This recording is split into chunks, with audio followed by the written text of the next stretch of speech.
जय श्री राधे, हरे कृष्णा। आप सभी को श्री राधा अष्टमी की हार्दिक शुभकामनाएं। राधा जी के जन्म की सबसे लोकप्रिय कथा ये है कि वृषभानु जी को एक सुंदर शीतल सरोवर में सुनहरे कमल में एक दिव्य कन्या लेटी हुई मिली। वो उसे घर ले आए, लेकिन वो नन्ही कन्या अपनी आंखें खोलने को तैयार ही नहीं थी। माता पिता ने समझा कि शायद वो देख नहीं सकती, लेकिन प्रभु की लीला कुछ ऐसी थी कि राधा जी सबसे पहले श्री कृष्ण को ही देखना चाहती थी। इसलिए जब बाल रूप में श्री कृष्ण जी से उनका सामना हुआ तो उन्होंने झट अपनी आंखें खोल दी। एक अन्य कथा के अनुसार राधा जी द्वापर युग में श्री वृषभानु जी के घर प्रकट होती हैं। कहते हैं कि एक बार श्री राधा रानी गोलोक विहारी से रूठ गईं। उसी समय गोप सुदामा प्रकट हुए। उन्होंने देखा कि श्री राधा रानी गोलोक विहारी पर क्रोध कर रही है। ये उनके लिए असह्य हो गया। उन्होंने श्री राधा जी की भर्त्सना की, जिससे क्रोधित होकर राधा जी कहने लगी, सुदामा, तुम मेरे हृदय को संतप्त करते हुए असुर की तरह कार्य कर रहे हो। जाओ, तुम्हें असुर की योनि प्राप्त हो। श्राप सुनकर सुदामा जी कांप उठे, हाथ जोड़कर कहने लगे, हे गोलोकेश्वरी, आपने मुझे अपने शाप से नीचे गिरा दिया। मुझे असुर योनि प्राप्ति का दुख नहीं है, लेकिन मैं श्री कृष्ण वियोग से तप्त हो रहा हूँ और इस वियोग का आपको अनुभव नहीं है। इसलिए एक बार आप भी इस दुख का अनुभव अवश्य करो।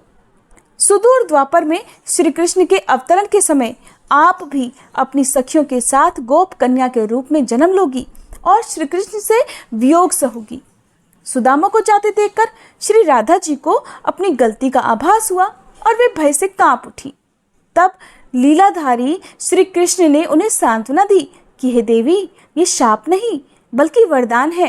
इसी निमित्त से जगत में आपकी मधुर लीला रस की सनातन धारा प्रवाहित होगी, जिसमें स्नान कर जीव अनंत काल तक कृतकृत्य हो जाएंगे। इस प्रकार इस पृथ्वी पर श्री राधा रानी जी का अवतरण द्वापर युग में हुआ। नृग पुत्र राजा सुचंद्र और पितरों की मानसी कन्या कलावती ने 12 वर्षों तक कठिन तपस्या करके श्री ब्रह्मा जी से राधा जी को पुत्री रूप में प्राप्ति का वरदान मांगा, जिसके फलस्वरूप द्वापर युग में वे राजा वृषभानु और रानी कीर्तिदा के रूप में जन्मे। दोनों पति पत्नी बने। धीरे धीरे श्री राधा जी के अवतरण का समय आ गया। संपूर्ण ब्रज में कीर्तिदा के गर्भधारण का समाचार सुख की धारा बनकर फैलने लगा। सभी बड़ी उत्सुकता से प्रतीक्षा करने लगे। अब वह मुहूर्त आया। भाद्रपद की शुक्ल अष्टमी चंद्रवासर मध्याह्न के समय आकाश मेघों से ढक गया। सहसा एक दिव्य ज्योति प्रसूति गृह में फैल गई। ये इतनी तीव्र ज्योति थी कि सभी के नेत्र बंद हो गए। एक क्षण बाद गोपियों ने देखा कि शत सहस्त्र शरद चंद्रों की क्रांति के साथ एक नन्ही सी बालिका कीर्तिदा मैया के साथ में लेटी हुई है। उसके चारों ओर दिव्य पुष्पों का ढेर लगा हुआ है। उसके अवतरण के साथ ही नदियों की धारा निर्मल हो गई, दिशाएं प्रसन्न हो उठी और सभी को सुख का आभास कराते हुए शीतल मंद पवन बहने लगी। पद्म पुराण में राधा जी के अवतरण की एक कथा और मिलती है कि एक बार श्री वृषभानु जी यज्ञ भूमि साफ कर रहे थे तो उन्हें भूमि कन्या रूप में श्री राधा जी प्राप्त हुई। ये भी माना जाता है कि श्री विष्णु भगवान के अवतार के साथ अन्य देवी देवताओं ने भी अवतार लिया। वैकुंठ में स्थित लक्ष्मी जी राधा रानी के रूप में अवतरित थी। कथा चाहे कुछ भी हो, कारण चाहे कुछ भी हो, राधा जी के बिना तो कृष्ण है ही नहीं। बस हम यही जानते हैं, राधा का उल्टा होता है धारा। धारा का अर्थ होता है जीवन शक्ति और भागवत की जीवन शक्ति है राधा जी। कृष्ण देह है तो श्री राधा है उनकी आत्मा। कृष्ण शब्द है तो राधा जी शब्द का अर्थ है। कृष्ण गीत है तो राधा संगीत है। कृष्ण वंशी है तो राधा वंशी का मधुर स्वर है। भगवान ने अपनी समस्त संचारी शक्ति राधा जी में समाहित की है। इसीलिए कहते हैं, जहाँ कृष्ण राधा तहाँ, जहाँ राधा तह कृष्णा, न्यारे निमिष न होत कहूँ, समुझी करहूँ यह प्रश्न। इस नाम की महिमा अपरंपार है। श्री कृष्ण स्वयं कहते हैं कि जिस समय मैं किसी के मुख से रा शब्द सुनता हूँ, उसे मैं अपनी भक्ति, अपना प्रेम प्रदान करता हूँ। धा शब्द के उच्चारण करने पर तो मैं राधा नाम सुनने के लोभ से बस उसके पीछे पीछे चल दिया करता हूँ। जो भक्त प्रेम से एक बार या गलती से भी एक बार राधा शब्द का उच्चारण कर देते हैं, वो सदा के लिए मेरे भक्त बन जाते हैं। भगवान श्री कृष्ण जगत को मोहते हैं और राधा रानी स्वयं श्री कृष्ण को मोहने वाली हैं। हमारे सनातन धर्म में भगवान कृष्ण की भक्ति में डूबे रहने वाले अनेकों भक्त हैं जो राधा रानी के नाम का जाप किया करते हैं। धार्मिक मान्यता है कि जो भक्त सच्चे मन से राधे राधे का जाप करता है उसे मोक्ष की प्राप्ति हो जाती है और श्री कृष्ण के वैकुंठ धाम गोलोक में स्थान मिल जाता है। शास्त्रों के अनुसार राधा जी और श्री कृष्ण एक ही आत्मा के दो रूप थे। श्री कृष्ण और राधा रानी एक दूसरे के बिना सर्वथा अधूरे माने जाते हैं। इसलिए आज भी भगवान कृष्ण से जुड़े हर काम में सबसे पहले राधा रानी जी का नाम लिया जाता है। राधा रानी को बहुत सारे नामों से जाना जाता है, जैसे वृषभानु कुमारी, बरसाने की रानी और किशोरी जी। शास्त्रों के अनुसार राधा रानी धरती लोक पर हमेशा किशोरी रूप में ही रही। शास्त्रों में उल्लेखित कथाओं के अनुसार राधा रानी को ऋषि अष्टवक्र से आजीवन किशोरी बने रहने का वरदान मिला था। तो आज अब इस कथा में सुनिए कि आखिरकार वो किशोरी जी के नाम से क्यों जानी जाती हैं।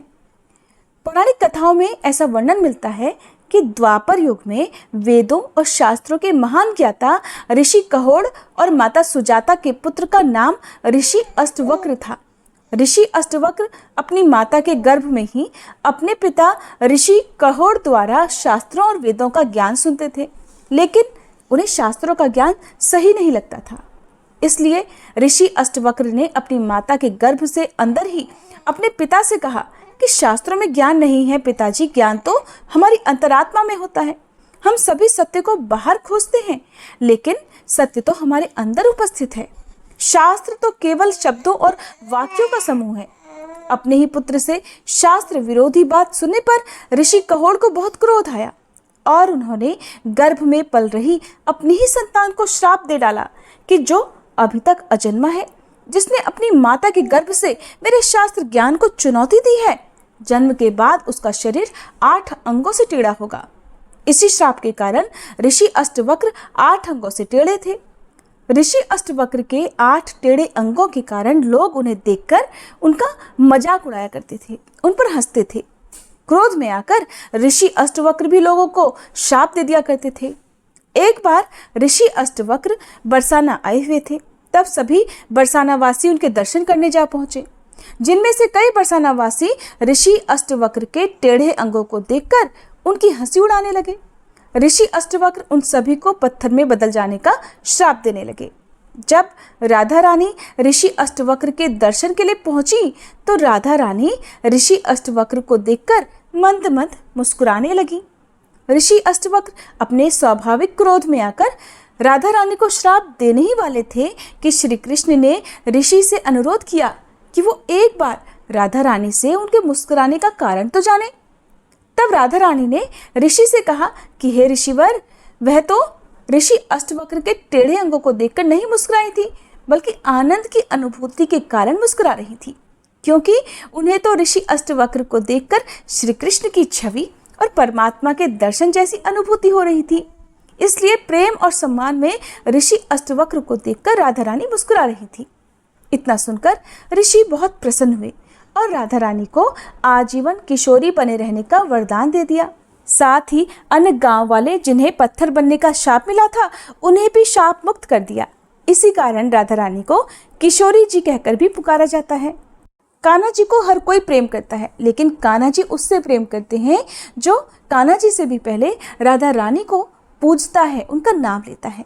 कान्हा जी को दुनिया में चाहने वाले अनगिनत प्राणी हैं और ऐसे ही अनगिनत लोगों में पशु पक्षी भी आते हैं। ऐसे ही पक्षियों में शामिल था एक मोर, बहुत प्यारा सा मोर, जो कि कान्हा जी का परम भक्त था। उस मोर को भगवान की ही भक्ति में लीन रहना बहुत अच्छा लगता था। एक दिन वह मोर उड़ता हुआ गोकुल जा पहुंचा और जाकर कान्हा जी के घर के बाहर खड़ा हो गया। वो मोर तो बस कान्हा जी की एक झलक पाना चाहता था। वह कान्हा जी का आशीर्वाद भी पाना चाहता था। हर दिन कान्हा जी के द्वार के आगे खड़ा रहता और बस एक ही भजन गाया करता, मेरा कोई न सहारा बिना तेरे, गोपाल सांवरिया मेरे, माँ बाप सांवरिया मेरे। अब हर दिन उसकी ये आदत बन गई थी कि उसको तो बस कान्हा जी के घर के आगे जाकर ही बैठना है और बस एक ही भजन गाना है। कान्हा जी हर दिन बाहर आना जाना करते, लेकिन न जाने क्या हो जाता था कि वो मोर को देख ही नहीं पाते थे। मोर हर दिन भजन गाता था, लेकिन श्री कृष्ण तो मानो जैसे उसके भजन को और मोर को अनदेखा ही कर देते थे। अब दिन रात भूखा प्यासा रहकर मोर जब कान्हा जी के द्वार पर बैठा रहता तो धीरे धीरे उसका मन भी दुखी होने लगा। वो यही सोचता कि न जाने प्रभु उसको अनदेखा क्यों कर रहे हैं, जाने ऐसी कौन सी बड़ी गलती मैंने कर दी जिसके कारण भगवान मुझसे नाराज हैं। अब पूरा 1 साल बीत गया। रोज मोर द्वार पर आता और रात गए तक भूखा प्यासा वहीं बैठा रहता, लेकिन अब तक श्री कृष्ण ने मोर के भजन पर कोई भी प्रतिक्रिया नहीं दी थी, उसकी तरफ देखा भी नहीं था। आखिरकार एक दिन जब उससे रहा नहीं गया तो थक हार कर वह मोर जोर जोर से रोने लगा। उसकी सिसकती आवाज को किसी ने भी नहीं सुना, लेकिन वहां से एक मैना गुजर रही थी। उसने देखा कि एक मोर जोर जोर से रो रहा है। वो तुरंत मोर के पास आई और पूछा, क्या हुआ भाई, तुम क्यों रो रहे हो? मोर सिसकते हुए कहने लगा, अब मैं तुम्हें क्या बताऊं बहन, दरअसल मैं बहुत दुखी हो गया हूँ। आज पूरा 1 साल हो गया है मुझे यहाँ आते हुए, लेकिन श्री कृष्ण तो बड़े निष्ठुर हैं। उन्होंने आज तक मुझे पलटकर देखा ही नहीं, न जाने क्या गलती कर दी है मैंने। मोर की बात सुनकर मैना उसे समझाते हुए बोली कि भाई, तुमने कोई गलती नहीं की। मुझे पता है कि तुम बहुत दुखी हो और मुझे लगता है कि तुम्हारे दुख को केवल राधा रानी ही दूर कर सकती हैं। चलो, मैं तुम्हें राधा रानी के घर बरसाना ले चलती हूँ। फिर तो वह मोर और मैना बरसाने की ओर निकल पड़े।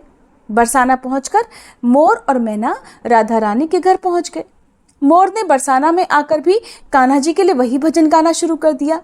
तब मैना मोर को समझाने लगी कि भाई, कान्हा जी का भजन पहले नहीं, पहले राधा जी का भजन गाओ, तभी राधा रानी प्रसन्न होंगी, और जब राधा रानी प्रसन्न होंगी तो कान्हा जी तो खुद ही प्रसन्न हो जाएंगे।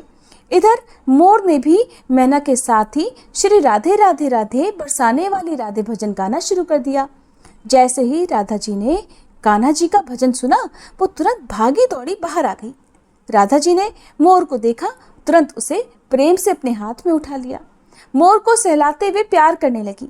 राधा रानी ने पूछा, मोर, तुमने तो बहुत प्यारा सा भजन गाया है, तुम कहाँ रहते हो और मेरे घर के आगे आकर गाने का कारण तो मुझे बताओ। मोर कहने लगा, हे राधे रानी, मैं तो कान्हा जी का भक्त हूँ। 1 साल से कान्हा जी के भजन गा रहा हूँ, उनके द्वार पर सुबह से रात तक बैठा रहता हूँ, लेकिन आज तक उन्होंने मुझे एक बार भी नहीं देखा। यहाँ तक कि जब मुझे प्यास लगी तो उन्होंने मुझे पानी तक नहीं पिलाया। ऐसा कहते ही मोर फिर से रोने लगा। राधा रानी कहने लगी, प्यारे मोर, तुम बिल्कुल मत रो।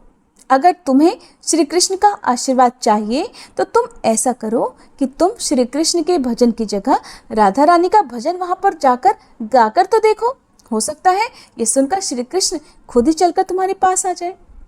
मोर और मैना ने राधा रानी की बात को एकदम सही जाना। अब वो दोबारा गोकुल की ओर उड़ चले। गोकुल में पहुंचकर मोर फिर से कान्हा जी के द्वार पर पहुंच गया। इस बार कान्हा जी का भजन गाने की बजाय मोर ने राधा रानी का भजन गाया, श्री राधे राधे राधे बरसाने वाली राधे। जैसे ही राधा रानी के नाम का भजन कान्हा जी के कानों में पड़ा, कान्हा जी तुरंत बाहर की तरफ दौड़े आए। बाहर आते ही उन्होंने मोर को देखा। झट से प्रेम से उन्होंने मोर को अपनी गोद में उठा लिया और बहुत ही प्रेम से स्नेहपूर्वक पूछा, प्यारे मोर, तुम कहाँ से आए हो? क्या तुम बरसाना गांव से आए हो जो राधा रानी का इतना प्यारा भजन गा रहे हो? मोर ने कहा, भगवान, मैं तो गोकुल गांव से ही हूँ और मैं पिछले 1 साल से आपके यहाँ आ रहा हूँ, लेकिन आपने तो मेरी तरफ गौर करके एक बार भी नहीं देखा। ये तो छोड़ो, आपने मुझे कभी पानी तक नहीं पिलाया।